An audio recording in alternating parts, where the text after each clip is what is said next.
Hello everyone, welcome to the channel of Global Standards Academy. आज का हमारा topic है NXSL और NXL। NXSL और NXL बोथ आर सेम और इसको बनाया गया है ISO टेक्निकल मैनेजमेंट बोर्ड यानी TMB ने in year 2012 for management system standard which is also called MSS, और इसका नाम रखा गया ISO IEC डायरेक्टिव्स पार्ट 1। इसका जो कोर ऑब्जेक्टिव था वो ये था कि जो ISO डॉक्यूमेंटेशन के ऊपर काम किया जाए किसी भी स्टैंडर्ड पर, तब इस NXSL को फॉलो किया जाए और कोई भी स्टैंडर्ड कैसा दिखेगा उसके लिए इसको उन्होंने डेवलप किया। इसके कोर फीचर्स या की पॉइंट्स हैं जो कि 3 हैं: high level structure, identical core text, common terms and definition. अब ये देखने में बहुत आसान लगता है और ये किसी हद तक आसान है भी, क्योंकि ये आया ही आसानी पैदा करने के लिए है। हाई लेवल स्ट्रक्चर हम कब यूज करते हैं, जिसको हम HLS कहते हैं।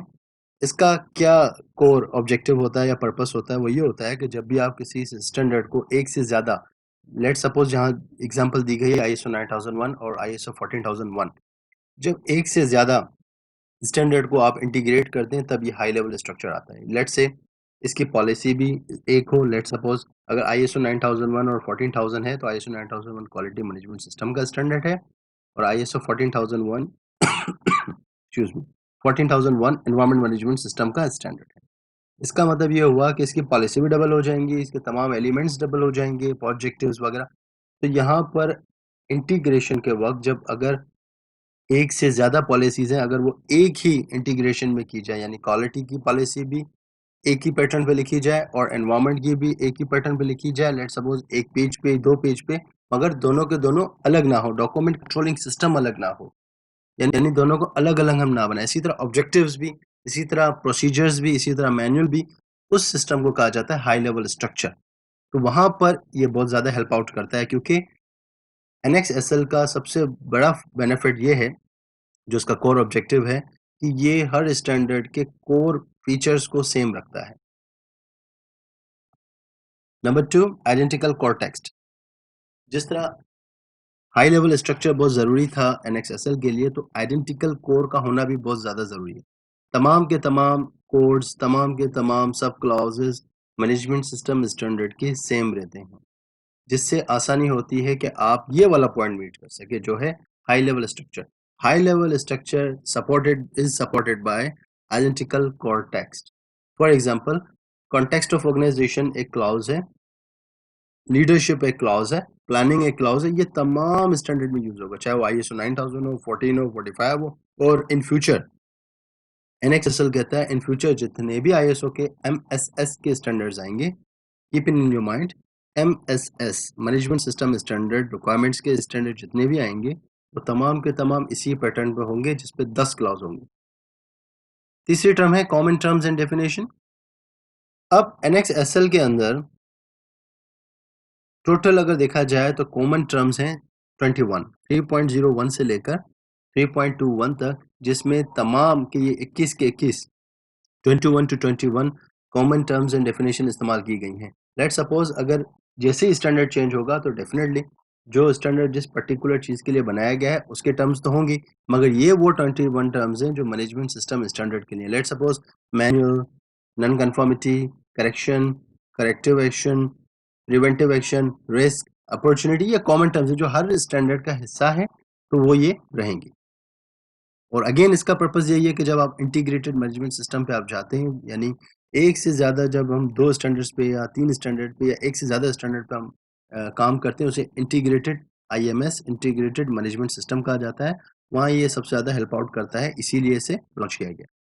अब आप इस बात का अंदाज़ा लगाएं, जैसा कि मैंने आपको कहा कि ये स्टैंडर्ड स्ट्रक्चर है। अब आप कोई भी स्टैंडर्ड ले लें, चाहे आप ISO 9000 ले लें, 27 ले लें, 45, 14 to 22000, 301 for business continuity management या फूड सेफ्टी मैनेजमेंट ISO 22000 ले लें, उन तमाम के लिए ये 10 हेडिंग्स मैं आपको पढ़ के बता देता हूँ: scope, normative references, terms and definition, context of organization, leadership, planning, support, operation, performance evolution and improvement. ये 10 क्लॉजेस सबके अंदर एक जैसे आएंगे, यूनिफॉर्म आएंगे। इसीलिए इसे कहा जाता है कि NXSL is the blessing for integrated management system.